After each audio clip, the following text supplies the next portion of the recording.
Assalamualaikum dan selamat malam pemirsa. Senang sekali saya Yardi Husaini kembali menemani Anda dalam program obrolan Karebosi edisi hari ini.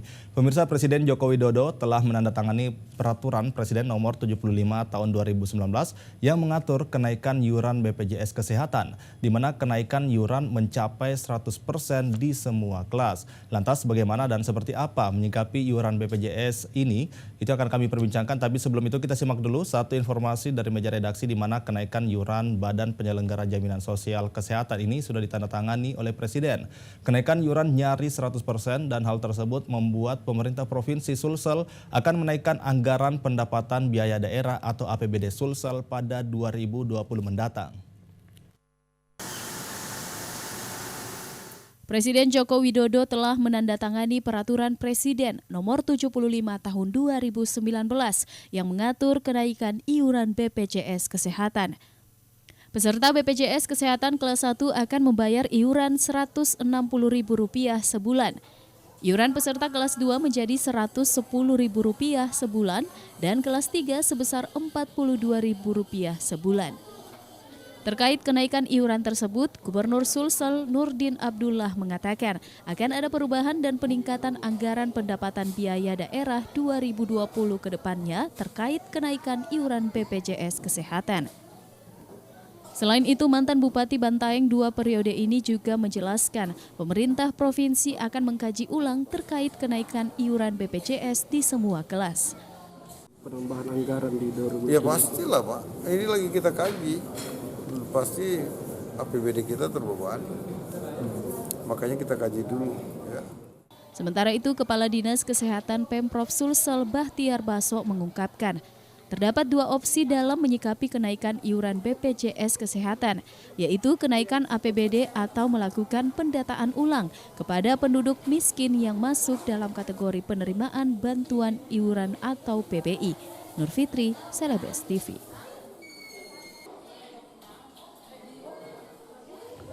Ya, terkait iuran BPJS Kesehatan naik itu akan kami perbincangkan dan telah hadir di malam hari ini bersama saya 3 narasumber pada malam hari ini. Ada Bapak Ahmad Yani selaku Ketua Serikat Rakyat Miskin Indonesia atau SRMI Kota Makassar. Assalamualaikum dan selamat malam Bang. Selamat malam. Ya, terima kasih telah hadir bersama kami. Dan ada juga di sebelahnya ada Bapak Andi Muhammad Irfan AB selaku Legislator DPRD Sulsel dari fraksi PAN. Terima kasih, selamat datang Pak Irfan. Ya, selamat malam. Ya, selamat datang juga di sebelahnya ada Prof. Amran Rasak selaku pengamat kesehatan. Assalamualaikum dan selamat malam datang Prof. Selamat malam. Iya, saya ke Bang Ahmad Yani sendiri melihat bagaimana BPJS ini naik bahkan sampai 100%. Tanggapan Anda sendiri untuk bagaimana dari Serikat Rakyat Miskin Indonesia ini menanggapi kenaikan BPJS ini cukup membebankan masyarakat seperti apa menurut Anda? Menurut saya langkah pemerintahan Joko Widodo Ma'ruf Amin untuk menaikkan iuran BPJS ini itu tidak tidak berpikir, dia hanya berpikir secara kebijakan pemerintah itu sendiri. Dia tidak memikirkan masyarakat, kaum miskin kota dan sebagainya. Ketika kenaikan BPJS itu sendiri akan terjadi, itu sangat meresahkan masyarakat.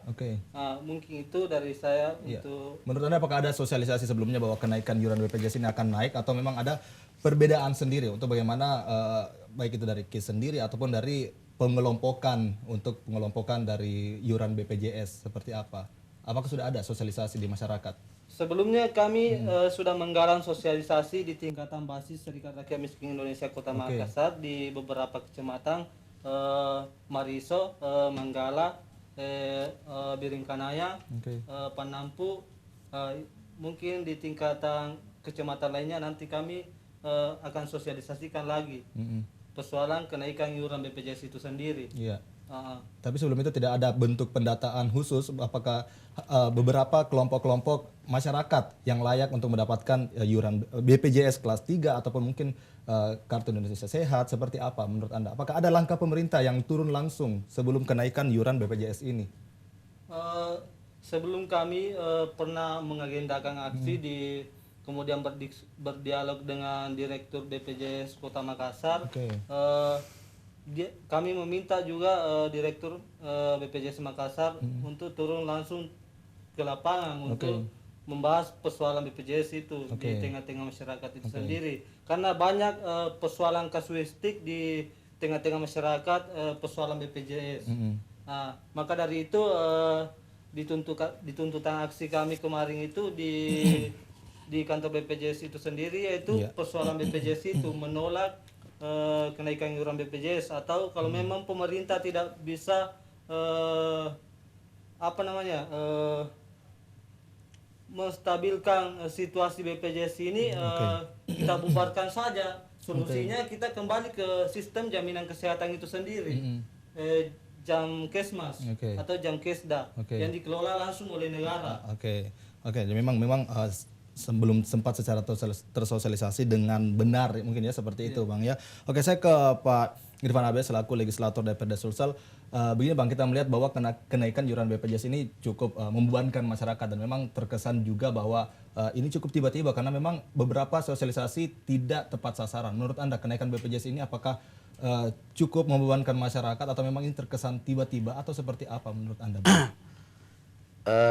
Sebenarnya kenaikan BPJS ini sudah didahului dengan isu beberapa saat yang lalu, dan sebenarnya kita berharap bahwa kebijakan ini tidak terlalu cepat dikeluarkan.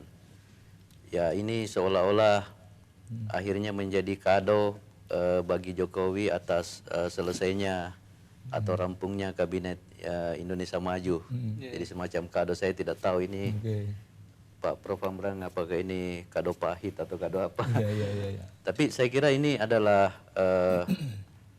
kebijakan yang sesungguhnya tidak menyelesaikan persoalan mendasar yang selama ini menjadi persoalan yang dihadapi oleh BPJS.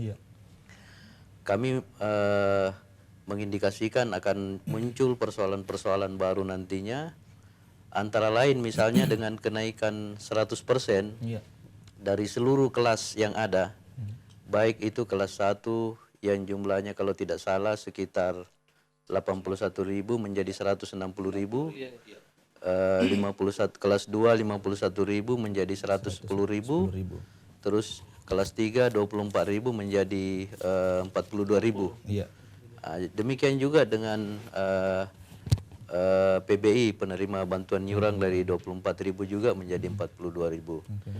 Nah, kemungkinan besarnya dengan kondisi masyarakat kita yang ada hari ini akan banyak nanti yang akan pindah kelas. Kemungkinan misalnya kelas 1 ada yang pindah ke kelas 2, kelas 2 ada yang pindah ke kelas 3,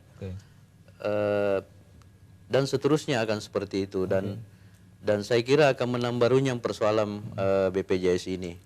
Nah, saya kira ini adalah jalan pintas yang seharusnya tidak ditempuh kalau menurut kami. Nah, sebelum ke tempat ini tadi saya kebetulan sempat berdiskusi dengan salah satu anggota DPR RI dari PAN yang kebetulan juga berada di Komisi 9 yang menangani kesehatan, Bapak Ashabul Kafi. Saya berdiskusi per telepon membicarakan persoalan ini. Pada prinsipnya Partai Amanat Nasional mengkritisi ini dan meminta agar kenaikan iuran ini ditinjau dulu, ditinjau ulang sambil mempersiapkan beberapa hal yang perlu dipersiapkan untuk naiknya iuran ini. Antara lain misalnya kita harus mempersiapkan dulu basis data. Nah, karena masih banyak data-data yang belum clear. Yang belum clearin. Misalnya ya menurut data yang kami dapatkan dari teman di DPR RI bahwa untuk jalur mandiri saja yang kurang lebih jumlahnya 32 juta, itu hampir 50%. Itu datanya, itu katanya menunggak. 50% Pak Prof mengalami menunggak. Belum lagi misalnya ada 10 juta penerima PIB, itu belum clear betul. Apakah statusnya, kondisi eksistinnya betul-betul berada pada posisi miskin, atau betul-betul harus masuk dalam kategori PIB. Nah, soal-soal ini menurut saya harus dituntaskan dulu, karena yang paling penting menurut saya ketika kita merumuskan anggaran untuk baik APBD maupun APBM itu harus berangkat dari Data. basis data yang benar. Oke, menurut Anda tadi ada juga statement dari Prof. Nurdin bahwa bagaimana dengan kenaikan BPJS ini juga akan berdampak sistemik dengan APBD. Nah, menurut Anda kira-kira Ya, sebelum nanti saya kita lihat- kebetulan dulu di periode lalu di DPR provinsi, saya kebetulan di Komisi E dan salah satu konsen kita itu menangani isu-isu BPJS juga. Oke. APBD provinsi itu menalangi 40% PIB Oke.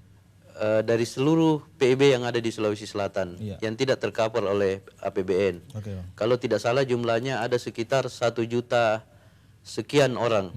Itu di cover oleh APBD Provinsi Sulawesi Selatan, di mana APBD Provinsi mensubsidi sekitar rupiah 23.000 setiap bulan selama 12 bulan. Kalau jumlahnya kalau tidak salah alokasi yang kita anggarkan di APBD Provinsi itu sekitar mungkin sekitar kurang lebih 80 miliar. Iya, Bang. Selebihnya itu pemerintah Oke. kabupaten, kalau tidak salah jumlahnya sekitar 111 miliar. Miliar yang akan di-cover oleh Ya, jadi provinsi. 60 ditalangi oleh kabupaten, 40 ditalangi oleh provinsi. Oke, berarti Nah, ini pun menurut saya yang 1.700.000 ini basis datanya juga harus kita lihat apakah sudah benar atau tidak. Oke. Apakah updating atau tidak. Ya, harus diverifikasi. Nah, ulang jangan nantinya. sampai Oke. ini berlanjut terus tapi kita mengalokasikan terus tapi sasarannya selalu salah. Faktanya kenapa? Karena Iya. kami kalau turun ke bawah, apakah reses atau acara-acara kunjungan dapil, kami selalu menemukan keluhan di masyarakat. Nah. Ada yang merasa miskin tapi belum mendapat kartu BPJS. BPJS. Oke. Ya, ada yang sudah masuk di rumah sakit, terus pada saat mau pembayaran mereka kesusahan, tidak ada uang, Iya. mereka tergolong miskin tapi belum mendapat. Kadang juga kartu Indonesia Sehatnya tidak bisa digunakan Ya. itu, Bang. Oke, banyak juga kasus. Nah, ini persoalan-persoalan. Jadi menurut saya basis data dulu harus kita perbaiki sebelum kita kenaikan mengambil iuran jalan nantinya. pintas seperti tadi untuk menaikkan iuran. Ya, terima kasih Bang Irfan. Saya ke Prof. Amran Razak sendiri, bagaimana Prof, menurut Anda bagaimana kita lihat analisis kebijakan kesehatan seperti ini bahwa kenaikan iuran ini apakah sudah tepat sasaran di masyarakat? Apakah adanya langkah-langkah khusus untuk sebelum adanya kenaikan iuran BPJS ini? Ya, saya kira ini memang masalah BPJS ini adalah masalah dari awal ya. Iya, Jadi cacat bawaan. Iya.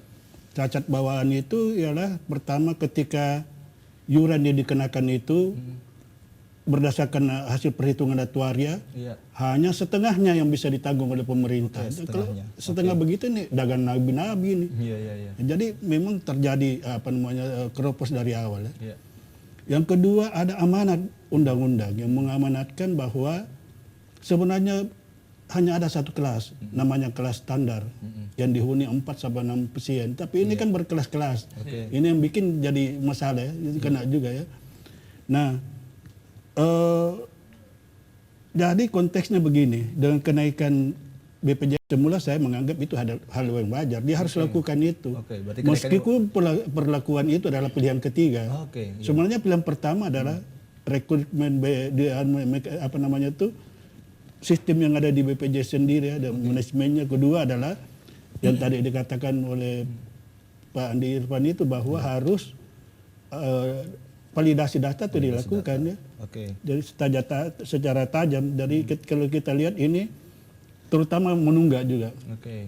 Jadi saya asiknya begini. Tadi Pak Andi Irfan katakan bahwa ini kan akan ada perpindahan kelas ya. Jadi begini dulu. Kita pisahkan dulu bahwa sebenarnya saya agak senang karena pemerintah sudah memberi 100% Iya. terhadap PBI. Jadi sebenarnya kalau kita lihat per definisi Oke. dari 96 juta tambah 13 juta itu ya, penerima PBI itu clear. Pemerintah ini benar bahwa mereka yang tidak mampu atau miskin sudah dibiayai oleh APBN, APBD. Persoalan kedua adalah ternyata masalah pada peserta mandiri itu. Peserta mandiri itu kan dari awal memang terjadi masalah ya. Bahwa ini juga BPJS juga jadi alat politik pada waktu itu ya. Mereka yang kalau kau pilih saya kasih sampai kepada pemilihan kepala desa. Saya tidak kasih ke BPJS. Akhirnya verifikasi dan validasi data jadi alat politik pada waktu itu ya. Iya. Nah, apa yang dikatakan Pak Irfan itu benar bahwa dinas bukan dinas ya, malah tingkat nasional itu ada sekitar 5 juta sudah di dial keluar. Tapi saya kira masih ada 5 juta yang belum clear masalahnya ya. Jadi yang saya ingin ceritakan itu adalah memang akan terjadi pergeseran. Iya. Yang kelas 1 akan pindah ke kelas 2. Kelas 2 akan pindah ke kelas 3. Yang kelas 3 apa namanya itu merana. Iya. Kenapa merana kelas 3? Karena kelas 3 ini tidak bisa, dia tidak bisa membayar lagi. Dia mau pindah kelas 4, tidak ada kelas 4. Tinggal Oleh kelas, sebab dia tinggal kelas, istilah saya dia tinggal kelas. Ya, lantas ada juga bahwa Oleh sebab itu yang harus dilakukan adalah verifikasi, validasi dasar. Tadi itu tugasnya sebenarnya Kementerian Sosial ya, untuk melihat bahwa banyak di antara mereka ini harus pindah ke PBI. Ya, menjadi orang tidak mampu atau kelompok PBI itu. Oke, menurut Anda sendiri Pak, kita melihat bahwa bagaimana BPJS ini selalu disuntikan anggaran karena adanya beberapa defisit seperti itu. Menurut Anda yang perlu diperbaiki adalah pola dari pengklaiman atau mungkin pola dari peserta BPJS-nya sendiri. Ini spesifikasi masalahnya sebenarnya di mana menurut Anda, Prof? Pertanyaannya dulu kenapa dia menunggak? Iya. Apakah dia menunggak karena dia tidak mampu? Atau dia menunggak karena apa namanya itu ada 3 faktor sebenarnya, tidak mampu, malas membayar hanya pakai. Yang ketiga memang dia tidak punya fasilitas untuk itu, tidak berdaya. Karena tadi itu sudah mestinya pindah kelas ke PBI tapi pindah segmen tapi tidak diperhatikan seperti itu. Justru menurunkan kelas bahwa bagaimana pelayanan juga terkadang dibatasi begitu Prof ya kalau kita melihat bagaimana berdasarkan kelas 1, 2 dan 3-nya seperti itu. Iya, pemirsa saya juga mengajak Anda bisa bergabung bersama kami di 0411 368 1002. Usai jeda kita akan kembali, tetaplah bersama kami di Obrolan Karebosi.